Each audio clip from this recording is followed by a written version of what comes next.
دولت نے سر اٹھا لیا اور اس نصیحت پہ قبضہ کر لیا ہے۔ بس نصیحت رحمت سے باندھی جانی چاہیے، اس کی جڑیں رحمت میں پیوستہ ہونی چاہیے، اور رحمت کا مطلب یہ ہے کہ نصیحت اگر کوئی نہیں سنتا تو غم پیدا ہو، غصہ پیدا نہ ہو۔ اور قرآن کریم کا مطالعہ کر کے دیکھ لیں، سیرت نبوی کا مطالعہ ہر پہلو سے کر کے دیکھیں، اشارتاً بھی کہیں آپ کو ایک جگہ بھی حضرت اقدس محمد رسول اللہ صلی اللہ علیہ وآلہ وسلم کا یہ رد عمل نہیں نظر آئے گا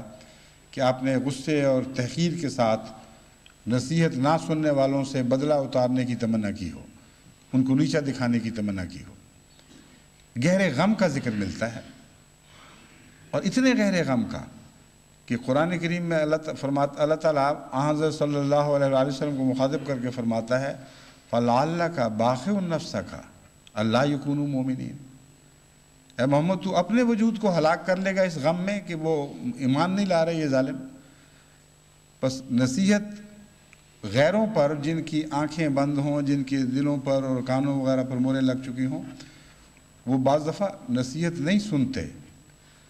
مگر اس لیے کہ نصیحت کے دروازے بند ہیں۔ حضرت صلی اللہ علیہ وآلہ وسلم کی نصیحت کی کمزوری کی طرف اشارہ نہیں ہے، بلکہ ختم اللہ علی قلوبہم کے مضمون نے ہمیں یہ سمجھا دیا کہ بعض کان نصیحت سننے کے لیے بند ہیں، بعض دل انہیں قبول کرنے کے لیے اندر سے اس طرح بند ہو گئے ہیں ام علی قلوب اقفالھا، کہ گویا ان کے دلوں کے اندر کچھ تالے تھے جو انہوں نے اپنے اوپر ڈال رکھے ہیں۔ تو ایسی کیفیت والے لوگ مستثنا ہوں گے، لیکن مراد یہ نہیں ہے کہ نصیحت کا اثر نہیں، نصیحت ان رستوں سے داخل نہیں ہونے دی جاتی جو رستے نصیحت کے لیے مقرر فرمائے گئے ہیں،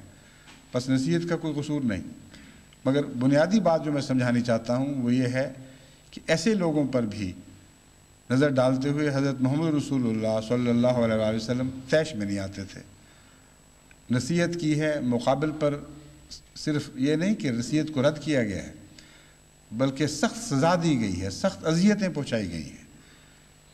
زبان سے بھی، ہاتھ سے بھی اور دیگر ذرائع سے بھی شدید اذیت میں مبتلا کیا گیا ہے اس جرم میں کہ ہمیں کیوں نصیحت کی۔ اور ہر ایسے موقع پر حضرت صلی اللہ علیہ وآلہ وسلم کا رد عمل رحمت کا رد عمل تھا۔ اب طائف کا واقعہ دیکھ لیجئے کہ طائف کے ایک سنگلاخ پہاڑی علاقے میں جو خشک چٹانوں کا علاقہ جہاں تک میں سمجھتا ہوں چٹانوں جیسا پہاڑی علاقہ تھا، حضرت صلی اللہ علیہ وآلہ وسلم نصیحت کے لیے گئے، جواب میں اس علاقے کے سردار نے حضور صلی اللہ علیہ وآلہ وسلم کے پیچھے گلیوں کے چھوکرے لونڈے لگا دیے، ان کی جھولیوں میں پتھر تھے، زبانوں پر گندی گالیاں تھیں۔ حضرت محمد رسول اللہ کو اس حالت میں اپنے شہر سے نکالا ہے کہ سر سے پاؤں تک لہو لہان ہو چکے تھے اور دل زخموں سے بھرا ہوا تھا۔ بیان کرنے والے بیان کرتے ہیں کہ چلنا اس لیے مشکل تھا کہ جوتی میں اپنے ہی خون کا کیچڑ بسا بن گیا تھا، پاؤں پھسلتا تھا چلتے ہوئے۔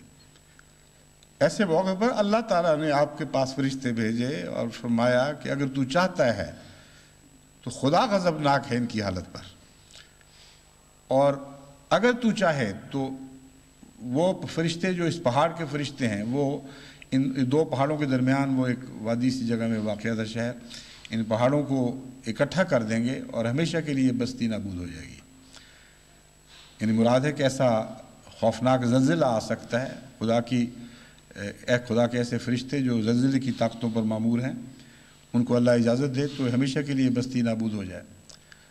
اگر حضرت صلی اللہ علیہ وسلم کے دل میں ذرا بھی غصے کا رد عمل ہوتا، اس موقع پر آپ فرماتے کہ ہاں اے اللہ ان کو ہلاک کر دے، زندہ رہنے کے لائق نہیں۔ بعض روایات میں ایک لمبی دعا ملتی ہے اور ایک یہ دعا بھی ملتی ہے کہ اے خدا اللہم اہد قومی فإنہم لا یعلمون۔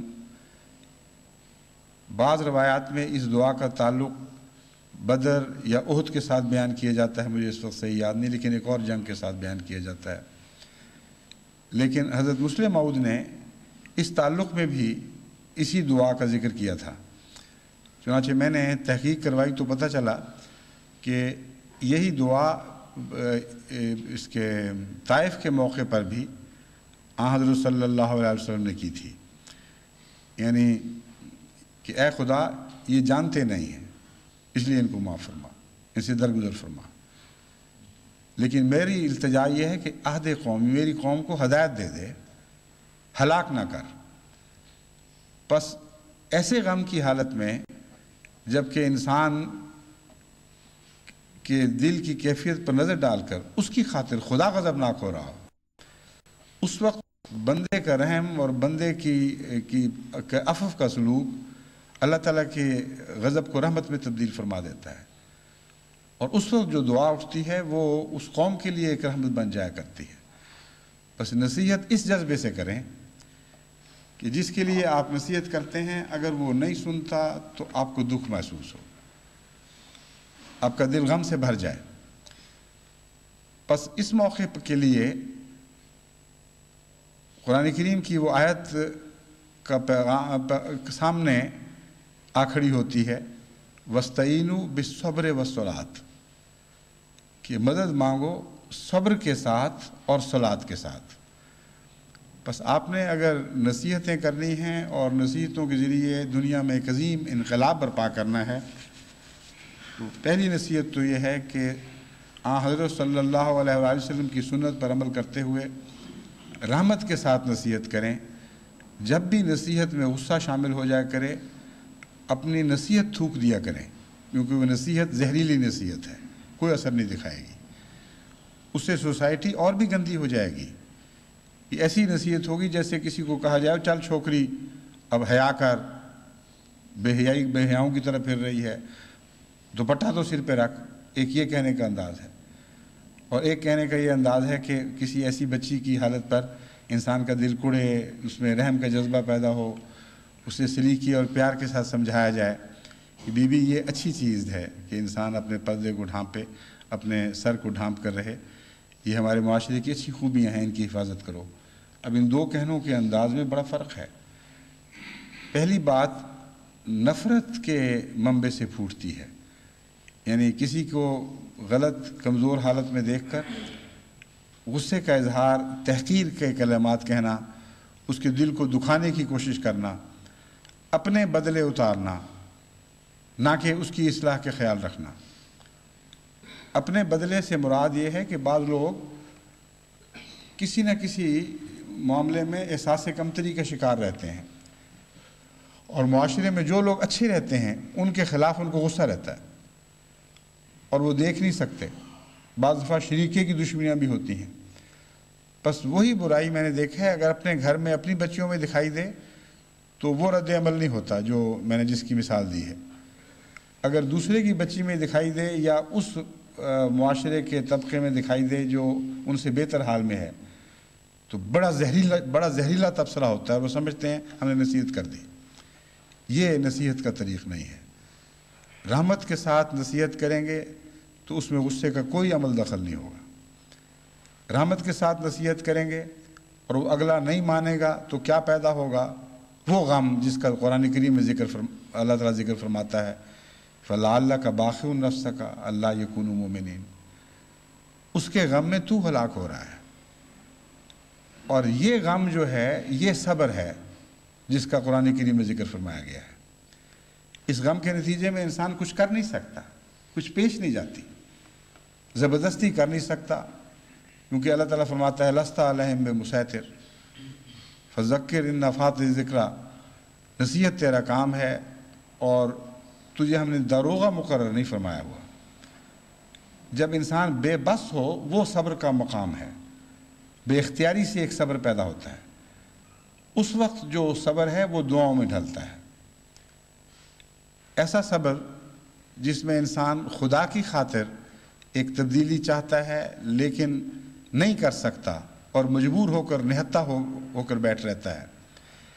ایسا صبر دل میں ایک قسم کی غم کی جھیل سی پیدا کر دیتا ہے۔ اس جھیل سے جو بخارات اٹھتے ہیں وہ دعائیں ہیں جن کی طرف اس آیت میں ذکر فرمایا گیا ہے، وَاسْتَعِینُوا بِالصَّبْرِ وَالصَّلَاةِ،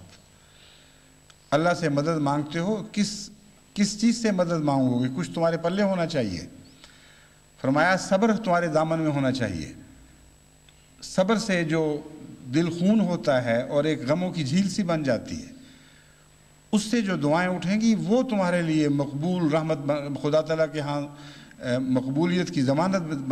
بن جائیں گی، اور اللہ تعالیٰ کی طرف سے رحمت اور فضلوں کی بارشیں نازل ہوں گی۔ ساتھ فرمایا والصلاۃ، اور صلاۃ کے ساتھ۔ بس اس مضمون کو صلاۃ کے ساتھ دوبارہ باندھتے ہوئے میں یہ سمجھانا چاہتا ہوں کہ وہ صبر یا وہ نیکی کا خیال یا وہ نیک نصیحتیں جن کے ساتھ ایک مستقل عبادت کا پاک تعلق نہ ہو، وہ بیکار جایا کرتے ہیں۔